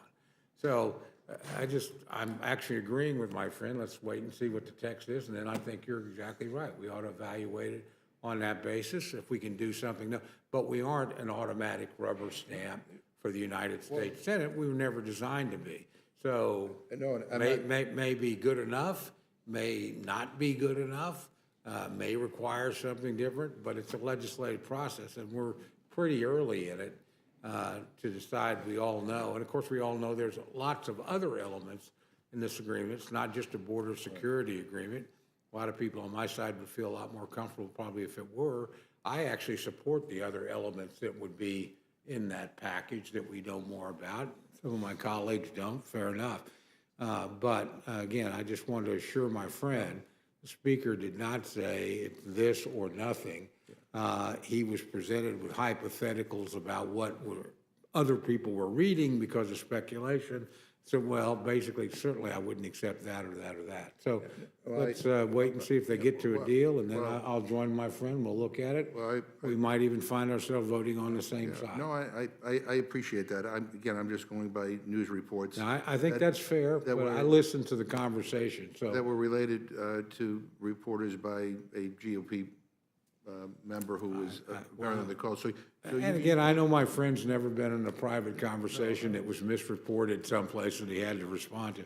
I think all of us have had that experience on both sides of the aisle, and we'll see what happens. But again, I mean, I think at this stage, again, this is not a new issue, and certainly this is not a new issue that people have been trying to work on. But if we can remain open to what might come out of the Senate, and again, it may be something we can support, it may be something we can't support, but as long as people have an open mind, I think that would be probably the most useful thing we could do. So I agree very much with my I friend. yield back. Thank you very much. And I'll go to my good friend, Dr. Burgess, who actually represents a border state. Thank you. And, thank you for bringing this to the Rules Committee. I wasn't serving here in 1986, a bill was passed, it was called the Simpson-Mazzoli Act. Simpson-Mazzoli, pretty simple principle. We've got 4 or 5 million people in the country who are undocumented. We're going to give them all amnesty, and then by golly, we will be serious about securing the border after that. And here's the problem. The amnesty occurred, the security never did. And that's why your constituents and my constituents are so skeptical of everything that comes out of this administration. They've seen him do nothing but wave the welcome flag and then wring his hands when he says, oh, we've got a real problem here. This is a problem not requiring immigration reform. This is a problem requiring serious border security. And the administration seems unwilling or unable to provide that. They are suffering politically mightily because they are not willing to provide that, and it's time for them to get serious. Instead of constantly being at odds with governors, and they're not just Republican governors, by the way, but governors who are having to deal with this on a frontline basis because they are border states, instead of always being at odds to those governors, why not be helpful?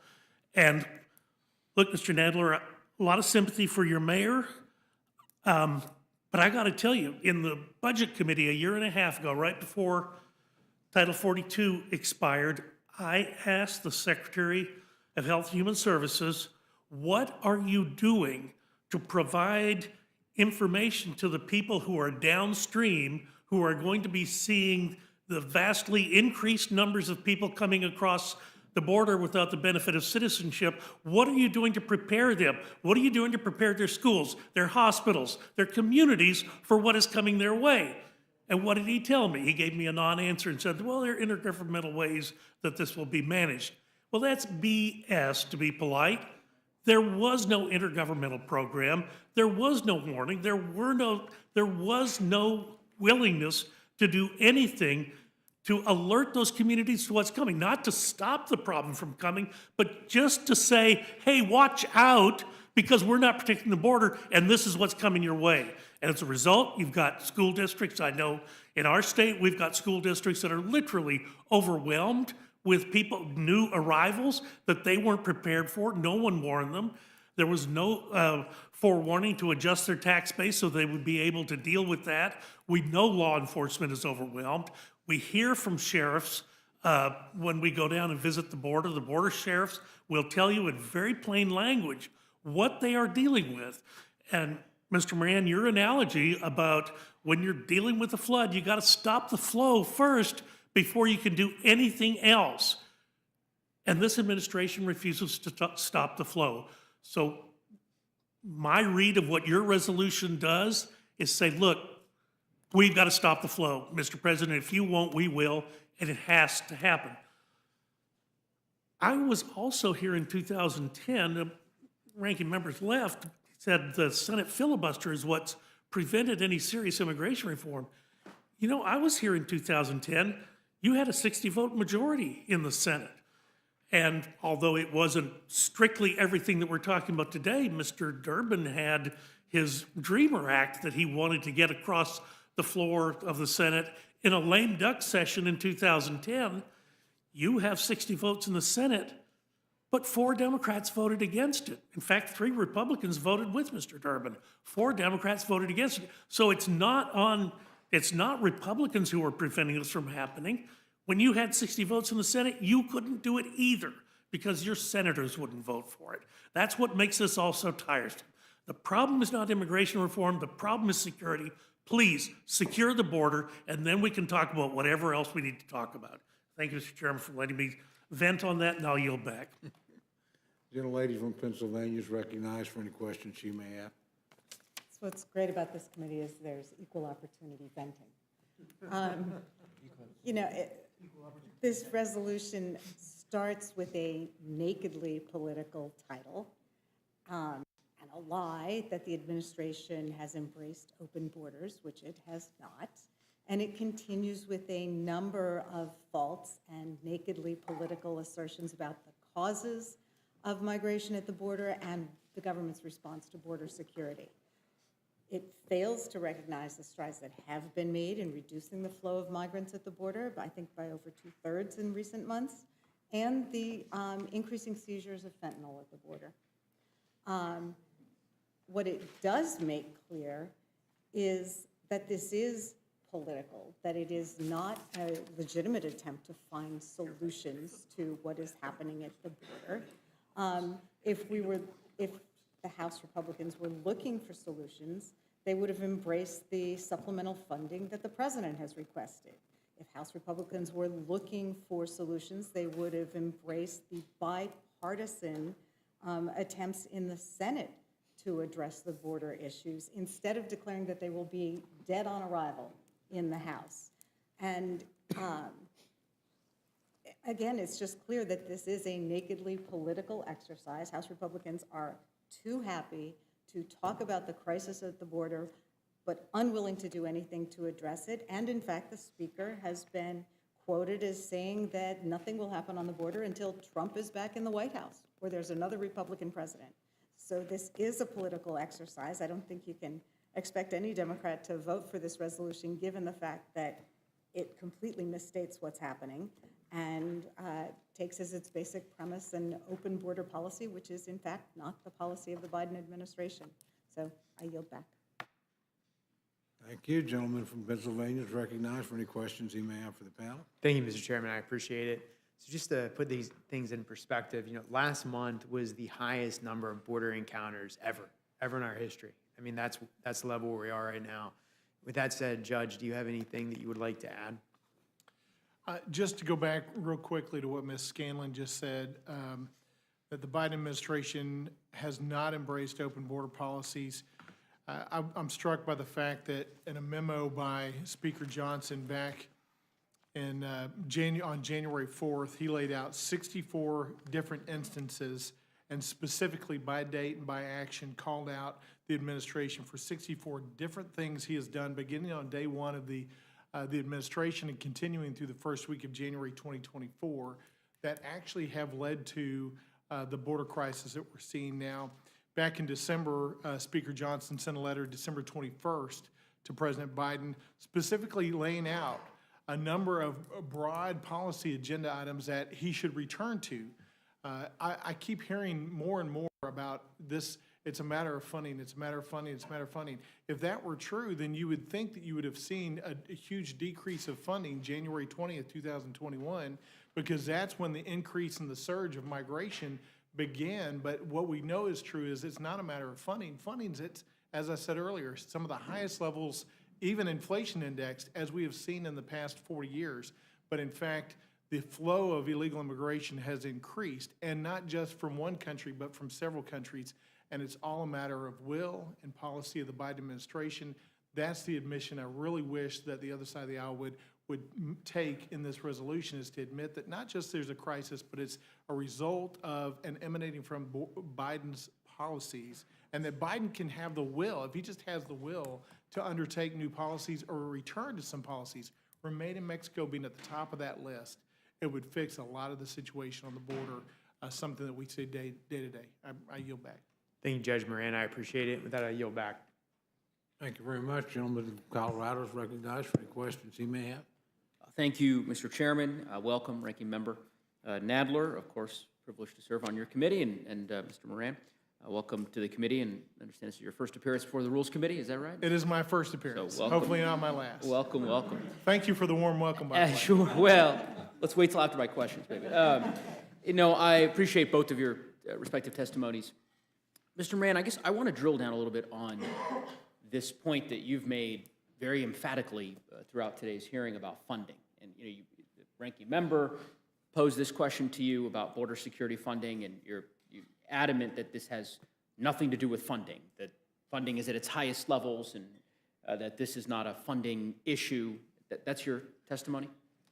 That is, and not to say that there's not areas to look at where we can increase funding if necessary. So funding is an issue? No. Funding is not the primary issue, and that's what I've said. Funding is not the cause of what we've seen, because funding's at this all-time high level. But when you drill down specifically, certainly there are areas, I think, when you look at just about every area. So let me ask you a question Of about the this. budget. Let me just finish my statement for a second.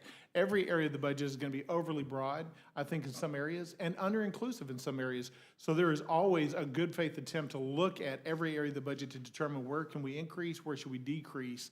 But certainly, funding is not the issue that's being presented and not the cause of the border crisis. Okay, so you've been in Congress for about a year. What was the first bill you introduced in the Congress? The first bill I introduced was the Border Security Investment Act. The Border Security Investment Act. I pulled up this bill, and in your release on January 31st of 2023, you say, this is a quote, "Most importantly, this legislation will generate funding for badly needed border security investments." Here's my point. The president has submitted a supplemental budget proposal to increase border security investments and funding. He'd like for the Congress to work with him collaboratively on that. My sense is that most members of your conference agreed that funding is an important priority that we shared. It's just in the last 6 months that now suddenly, or I should say the last 4 months, since the president submitted his emergency request, that it has nothing to do with funding, notwithstanding that, you clearly decided that this legislation, I'm happy to take a look at it after this hearing, that funding was important, that border security investments are important, that's something we ought to be working on together. So I'm just struck by the comments by my colleagues from the other side of the aisle and some of the testimony we heard today that this has nothing to do with funding when it's because the president has made the case that we need to have increased funding. And it seems to me that it's a particularly convenient excuse, in my view, to, as the ranking member said, avoid doing anything about this challenge that I think we all agree we need to address. But I'm happy to give you an opportunity to respond. Yeah, and I appreciate the fact that you brought up the Border Security Investment Act. Happy to talk to you about that. But again, back to the correlation. If funding was the primary issue for the cause of the border crisis, you would see a correlation between a decrease in funding and the increase of border crossings, illegal border crossings. You're not seeing that. I do think that there is a need for, if you look at my bill, technology, border agents, and wall. And these are three specific areas where we can increase funding. As I said, there's overly inclusive areas of the budget and overly broad and under-inclusive. I think this is an area that's under-included in our budget where we need to increase that. And my Border Security Investment Act specifically says we need to take that money and get that money through remittances, not on the backs of taxpayers, but on remittances that are going back to the top 5 countries of origin for illegal immigration so that U.S. taxpayers are not bearing any more financial burden because we're already seeing an overly burdensome system on the American taxpayer to deal with the problems internally for these illegal crossings. And I would just suggest, sir, that, I know when I was starting in Congress back in 2019, the first bill that I introduced as a member of Congress meant a lot to me, to my office. It was reflective of the priorities that I believed this Congress ought to be pursuing. And so I would just say again, I'm struck that the first bill that came to mind for you and your team was a bill to invest in border technology, as the president wants to do. A bill to increase personnel, border agents, funding within CBP, as President Biden wants to do. And to me, that seems like a place in which we can potentially find some common ground. But in any event, I'll conclude just by, I suppose, reinforcing a point that the ranking member made with respect to this particular resolution, because I think you and I will agree that, and it's evidenced by the plain language of the resolution, this resolution doesn't actually do anything. It's not, there's no provision in here that changes any law, right? Correct? That's correct. Right. There's no provision in here that allocates more funding, obviously. It's a non-binding statement of opinion for those members that choose to vote for it. It will do nothing to address the challenges that we have on our southern border. And I would just hope that the Republican conference could put to the side some of these efforts that we know are not going to bear any real fruit, and engage with us collaboratively on trying to address the problem. Because there are many of us who'd like to do so, but it's hard to do that when we're called back to Washington to vote on a 2-page resolution condemning the president, and that is touted as the panacea to the crisis on the southern border. I mean, I don't think the American people would concur in that assessment. I'm happy to give you a chance to respond if you'd like. No, I appreciate the dialogue, I really do, and I would appreciate you looking at my Border Security Investment Act. I think it's a substantive provision as well. I was also pleased to introduce the Visa Overstays Penalty Act, which was part of H.R. 2, and I served as one of the 8 original co-sponsors to H.R. 2, and firmly believe we need to get back to that. That's something that I wish we had more dialogue with substantively from the Democratic side to find areas in H.R. 2 that you'd be willing to support as well, because frankly, it is the substantive bill that needs to get passed. What we're trying to do by this resolution is to resound the alarm, and I'd sure like to see that Democrats, some Democrats, admit that at least in part, if they would just say at least in part, I believe it's the primary cause, but at least in part is a result of the Biden administration policies for the past 3 years. I would say this, because you referenced H.R. 2, and there's been so much emphasis on, the part of my colleagues on their side of the aisle about H.R. 2. You all are very proud of that bill. And as the ranking member referenced, the call that you all apparently had with the speaker and, various takes on what happened on that call, but pretty clear that the vast majority of your conference refuses to do anything on immigration and immigration reform, border security, with the exception of H.R. 2.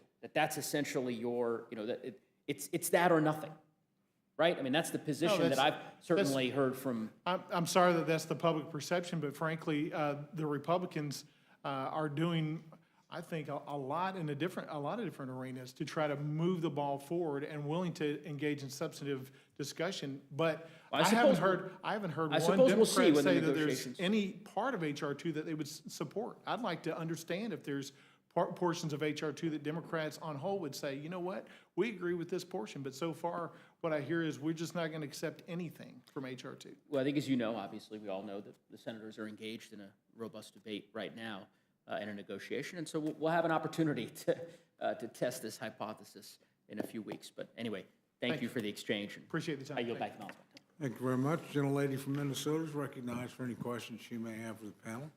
Thank you, Mr. Chair, and I just want to say thank you to Mr. Moran for bringing this forward, because I think that this is one of the things, the border is one of the things that I hear about when I go home, and they talk about it because of the fentanyl, because of the public safety issues that it creates, and so we need to make sure that we are talking about it and doing what we can about it. And I always appreciate when Dr. Burgess talks so passionately about the border issues and bringing them forward. So thank you for bringing it, and with that, I yield back. Thank you very much. Gentlelady from New Mexico is recognized for any questions she may have for the panel. Thank you, Mr. Chair. And as the Latina on the panel, as well as the representative of a border state, and I represent counties that border the Mexico border, as well as, sadly, counties that border Texas. I will say that I did want to introduce into the record, Mr. Chairman, fact check. Asylum seekers regularly attend immigration court hearings. Without objection. Thank you. And there have been decades of studies that show that asylum seekers regularly do attend court hearings. 11-year study, 15-year study, shorter term studies. Asylum seekers are serious and they attend their court hearings. Our problem is we don't have enough of them. And I think that was the point that Representative Nadler was making. There was also another fact check that says that many asylum seekers actually do, when you actually look at who actually applies and is moved into and moves through the process, not those who are rejected at first. That's about 32%. So when you actually have the resources to actually do your asylum process, 32% is a high rate, I think. But what's really problematic for me about this resolution is what we've been talking about, that it does nothing but continue a rhetoric which has an incredibly hateful side to it. The likely Republican nominee for president has stated that immigrants are poisoning the blood of our country, echoing Mein Kampf, echoing a period in history when the call to hate somebody who wasn't like you, led to World War II, led to Nazism. And this concept of saying open borders or invasions lead to death when people show up and murder Mexicans, Mexican Americans, and others in border towns. They lead to incredible rise in hate crimes, lead to rise in anti-Semitism, and they forget about the benefits that immigrants actually bring to this country. And undocumented immigrants who are right now caring for our elderly, caring for our children, picking the food that you will eat tonight. And so I think that that is part of the problem with a resolution like this that does nothing to solve the problem, but just feeds into a sense of divisiveness. And what I like about what we are trying to do is actually look towards a vision where we become a more inclusive society, where we honor those who contribute to the society, and where we actually do things like, say, the $16 billion that the president wants, that Representative Nadler talked about, that actually would address some of the problems, and that this is not doing any of that. And so with that, that is one of my major problems. That is actually part of it all, is this divisiveness that this is really intended, I think. Maybe you didn't intend it, but this divisiveness that this feeds into. And with that, Mr. Chairman, I'll yield back. Thank you very much. Before we go to Mr. Langworthy at the end of the table for his questions, I want to make an observation that relates specifically to my friend from New York who made an extra effort to get here. If he weren't here, we wouldn't be able to conclude the hearing tonight. So we are all incredibly grateful for that. But as I looked around this room earlier today, or thought about this room, I've spent a lot of the last weekend, like a lot of Americans, watching the NFL playoffs. And I have to tell you, it's not been a very good result for most of us on the Rules Committee. If you're like my friend from Texas or me from Oklahoma, and I assume Mr. Roy, it was pretty disgusting what happened to Dallas or what they did to themselves. I don't blame anybody. I think they have to step up and take responsibility. Disappointing, I'd say. Then I think of my friends from Pennsylvania, and they had to watch both the Steelers and the Eagles go down. I think of my friend, the ranking member, who's not used to watching a playoff without the Patriots in it. I can go around the table now. Colorado still, we'll see. The only guy that had a good night was Langworthy. So when this hearing concludes, I'm going to invite you and any others who care to attend to the Chairman's office, because I have a special presentation in honor of your Buffalo Bills, who delivered an extraordinary performance. Josh Allen was unbelievable, but honestly, you guys were unbelievable across the thing. So thanks for not being hungover and delirious and in Buffalo, or we'd not be able to finish this hearing tonight. But I'm serious. I thought about this. I went out and got the present today. It will honor both you and the Buffalo Bill. Can you drink it or smoke it? You certainly can drink it. So with that, I want to recognize my good friend from New York and thank him for being here. Well, I am thrilled, and should we continue to go and finish this journey with the Buffalo Bills, we're going to petition the state government to replace some of the New York statues in the Capitol, and one of Josh Allen, I think, would be the rightful place at the Capitol. Thank you, Mr. Chairman. To my colleagues on the other side of the aisle who have alleged that this resolution before us is meaningless or pointless, I'd like to remind them of the following. On May 10th of 2023, House Republicans passed H.R. 2, the Secure the Border Act, to tighten the asylum standards, criminalize visa overstays, support our Border Patrol agents. In short, House Republicans passed legislation to end this crisis at our southern border. And in that very month, we had 200,000 illegal alien encounters at the southwest border. Yet that did not stop the Biden administration and Senate Democrats from falling all over themselves, declaring that legislation dead on arrival. And it's also worth noting that from what we've heard on the other side here this afternoon, that House Republicans have included the highest level ever of spending for Border Patrol, $496 million in this year's DHS appropriations bill. That's worth noting as people want to talk about funding. On May 25th, House Republicans passed the HALT Fentanyl Act to support our law enforcement in the face of a flood of lethal fentanyl pouring across our borders. In 2023 alone, more than 112,000 Americans, mainly young people, many people of color, died of overdoses primarily caused by fentanyl. Now, we've seen these numbers on the rise for years, breaking records and destroying communities, but none of this stopped more than half of House Democrats from voting no on the HALT Fentanyl Act. On July 19th, 2023, House Republicans passed the Schools Not Shelters Act to prohibit the use of public schools as shelters for illegal immigrants, to instead keep those schools open for our children. And House Democrats loudly opposed this bill and openly mocked it right here in this very room.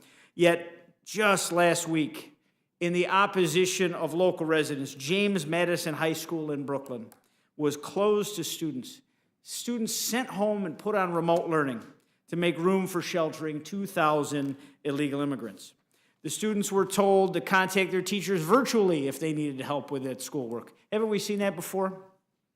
And how that works out. On November 30th, 2023, House Republicans passed the Protecting Our Communities from Failure to Secure the Border Act to ensure that illegal immigrants aren't crowded into tent cities on federal lands like they have on Floyd Bennett Field. Numerous accounts from the migrants housed there mentioned how children shivered at night in these makeshift shelters, but House Democrats voted no on stopping this asinine policy. House Republicans have time and again pushed for meaningful solutions in the face of an administration that refuses to do anything to solve or even acknowledge the extent of the national security and humanitarian crisis that we have here on our hands. We have passed legislation over the loud opposition of my colleagues on the other side of the aisle, yet time and again we have been told that these measures are dead on arrival. The bottom line is this. President Biden deserves our full condemnation for his unwillingness to address the crisis at our borders, to stop the flood of illegal immigrants and lethal drugs into this country. Mr. Chairman, I yield back.